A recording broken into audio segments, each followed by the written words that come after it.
پاکستان کے لیے تاریخی دن، برسوں بعد سفارتی محاذ پر اہم ترین ایونٹ۔ شنگھائی تعاون تنظیم کا سربراہی اجلاس آج اسلام آباد میں ہوگا۔ چین، روس اور وسط ایشیائی ممالک کے وزرائے اعظم اور نمائندے شریک ہوں گے۔ شہباز شریف افتتاحی خطاب کریں گے۔ معیشت، تجارت، سماجی اور ثقافتی تعلقات اور ماحولیات کے شعبوں میں تعاون کے فروغ پر بات ہوگی۔ وزیر اعظم کا ایس سربراہان اور نمائندوں کے اعزاز میں عشائیہ۔ شہباز شریف نے معزز مہمانوں کا استقبال کیا۔ بھارتی وزیر خارجہ جے شنکر سے بھی گرم جوشی سے مصافحہ۔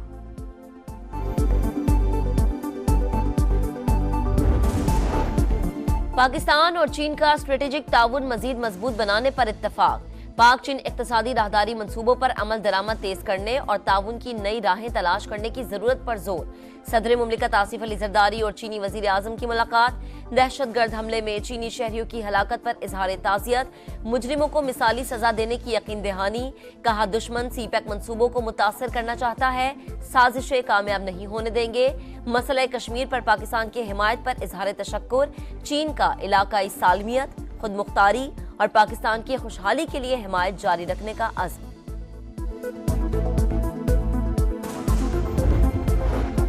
26ویں آئینی ترمیم کی منظوری کے لیے حکومت متحرک۔ قومی اسمبلی اجلاس 17 اکتوبر کو بلانے کا فیصلہ سمری وزیر اعظم کو بھجوا دی گئی۔ اجلاس میں آئینی ترمیم کا مسودہ منظوری کے لیے پیش کیے جانے کا امکان۔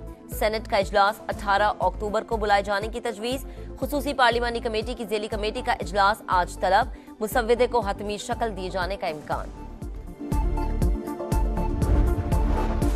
آئینی ترامیم کے معاملے پر بڑا بریک تھرو۔ پیپلز پارٹی اور جے یو آئی کا مسودے پر اتفاق۔ دونوں جماعتیں مل کر 26ویں آئینی ترمیم منظور کرانے کے لیے تیار۔ مولانا فضل الرحمان کا کہنا ہے کہ اتفاق رائے تک پہنچنے میں بلاول بھٹو کا اہم کردار ہے۔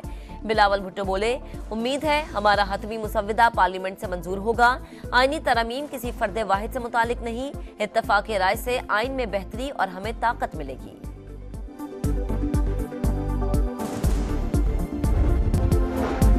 صدر مملکت سے کرغزستان کے وزیر اعظم کی بھی ملاقات۔ صدر زرداری سلامتی کونسل کی غیر مستقل نشست کے لیے حمایت پر شکر گزار۔ کرغز وزیر اعظم کا معیشت، تجارت اور ٹیکنالوجی کے شعبوں میں تعاون بڑھانے کی خواہش کا اظہار۔ Army chief general Syed Asim Munir سے بیلاروس کے وزیر اعظم کی ملاقات۔ باہمی تعاون کے فروغ سمیت خطے کی مجموعی صورتحال پر بات چیت۔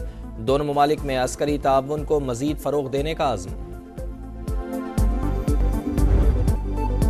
تاریخی لمحہ، تاریخی کامیابی۔ پاکستان میں عالمی رہنماؤں کا ریڈ کارپیٹ استقبال۔ شنگھائی تعاون تنظیم کے سربراہی اجلاس کے لیے غیر ملکی مہمانوں کی آمد۔ روس، Kazakhstan, Tajikistan, Kyrgyzstan, Belarus, Mongolia کے وزرائے اعظم، ایرانی وفد اور ترکمانستان کابینہ کے ڈپٹی چیئرمین اسلام آباد پہنچ گئے۔ نور خان ایئر بیس اور اسلام آباد انٹرنیشنل ایئرپورٹ پر وفاقی وزراء نے پرتپاک استقبال کیا۔ چینی وزیر اعظم پہلے ہی پاکستان میں موجود ہیں۔ شہر اقتدار میں رنگوں کی بہار۔ عالمی مہمانوں کو ویلکم کرنے کے لیے اسلام آباد کی سجاوٹ دیدنی، ہر طرف رکن ممالک کے پرچم اور سربراہان کی تصاویر۔ وفاقی دارالحکومت کی اہم شاہراہیں جگمگا اٹھیں۔ پارلیمنٹ ہاؤس بھی ایس سی او کانفرنس کے رنگوں میں رنگ گیا۔ آئینی ترامیم کے معاملے پر بڑا بریک تھرو۔ پیپلز پارٹی اور جے یو آئی کا مسودے پر اتفاق۔ دونوں جماعتیں مل کر 26ویں آئینی ترامیم منظور کرانے کے لیے تیار۔ مولانا فضل الرحمان کا کہنا ہے اتفاق رائے تک پہنچنے میں بلاول بھٹو کا اہم کردار ہے۔ حکومت کا پہلا مسودہ نہ کل قبول تھا نہ آج۔ بلاول بھٹو بولے، امید ہے ہمارا حتمی مسودہ پارلیمنٹ سے منظور ہوگا۔ نواز شریف کے ساتھ بھی اتفاق رائے کے لیے پر امید ہے۔ آئینی ترامیم کسی فرد واحد سے متعلق نہیں، اتفاق رائے سے آئین میں بہتری اور ہمیں طاقت ملے گی۔ 26ویں آئینی ترمیم کی منظوری کے لیے حکومت متحرک۔ قومی اسمبلی اجلاس 17 اکتوبر کو بلانے کا فیصلہ سمری وزیر اعظم کو بھجوا دی گئی۔ اجلاس میں آئینی ترمیم کا مسودہ منظوری کے لیے پیش کیے جانے کا امکان۔ سینٹ کا اجلاس 18 اکتوبر کو بلائے جانے کی تجویز۔ خصوصی پارلیمانی کمیٹی کا اجلاس آج طلب۔ آئینی ترامیم کی منظوری کے لیے جتن۔ لاہور میں بڑی بیٹھک لگے گی۔ مولانا فضل الرحمان کی نواز شریف سے ملاقات شیڈیول۔ آئینی ترمیمی بل کی قومی اسمبلی کے بجائے پہلے سینٹ سے منظوری کا آپشن زیر غور آئے گا۔ لیگی صدر جے یو آئی کے سربراہ اور بلاول بھٹو کے اعزاز میں عشائیہ دیں گے۔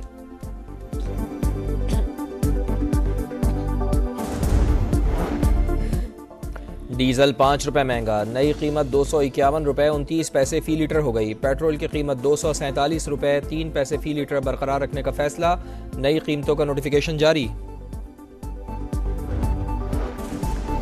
کراچی میں پورٹ قاسم کے قریب گاڑی کی موٹر سائیکل کو ٹکر، حادثے میں باپ اور 1.5 سال کا بچہ جاں بحق، ماں شدید زخمی، تشویشناک حالت میں اسپتال منتقل۔ سپر ہائی وے پر نجی ہاؤسنگ سوسائٹی کے قریب تیز رفتار گاڑی کھمبے سے ٹکرا گئی، 12 افراد زخمی ہوئے۔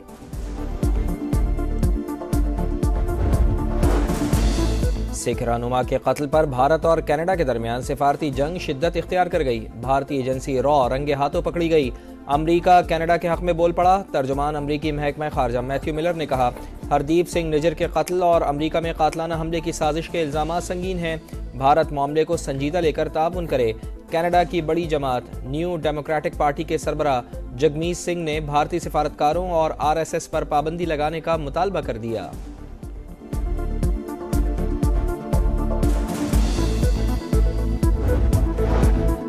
شمالی غزہ میں جبالیہ کے محاصرے کا 12واں دن، 400 سے زائد فلسطینی شہید ہو چکے۔ امداد کی ترسیل بند ہونے سے بڑا انسانی المیہ جنم لینے لگا۔ بموں اور میزائلوں سے بچنے والوں کا بھوک سے مرنے کا خدشہ، 24 گھنٹوں میں مزید 61 فلسطینی شہید ہو گئے۔ امریکہ نے غزہ میں انسانی صورتحال کی بہتری کے لیے اسرائیل کو 1 ماہ کا الٹیمیٹم دے دیا۔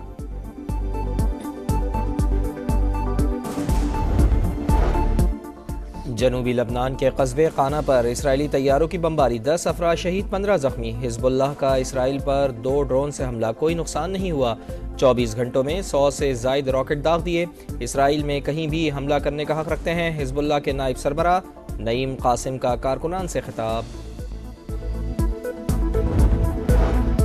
فرانسیسی صدر اور اسرائیلی وزیر اعظم کے درمیان لبنان میں امن فوج پر حملوں کے بعد تلخ کلامی۔ ٹیلی فون پر بات چیت کے دوران صدر میکرون نے کہا مت بھولیں اسرائیل اقوام متحدہ کی قراردادوں کے بعد وجود میں آیا تھا، عالمی ادارے کا احترام لازم ہے۔ نیتن یاہو نے کہا اسرائیل قرارداد نہیں جنگ کے بعد وجود میں آیا تھا۔ سعودی ولی عہد محمد بن سلمان کا دورہ مصر، قاہرہ ایئرپورٹ پر صدر عبد الفتاح السیسی نے خوش آمدید کہا۔ دونوں رہنماؤں کے درمیان غزہ اور لبنان سمیت خطے کی صورتحال پر تبادلہ خیال۔ میڈیا رپورٹ کے مطابق مصر نے اسرائیل کے ساتھ امن معاہدے میں تبدیلی پر غور۔ شہید ملت اور ملک کے پہلے وزیر اعظم لیاقت علی خان کی شہادت کو 73 برس بیت گئے۔ راولپنڈی کے کمپنی باغ میں اسٹیج پر گولی چلائی گئی، مبینہ قاتل بھی موقع پر مارا گیا، مگر قتل کا معمہ آج تک حل نہیں ہو سکا۔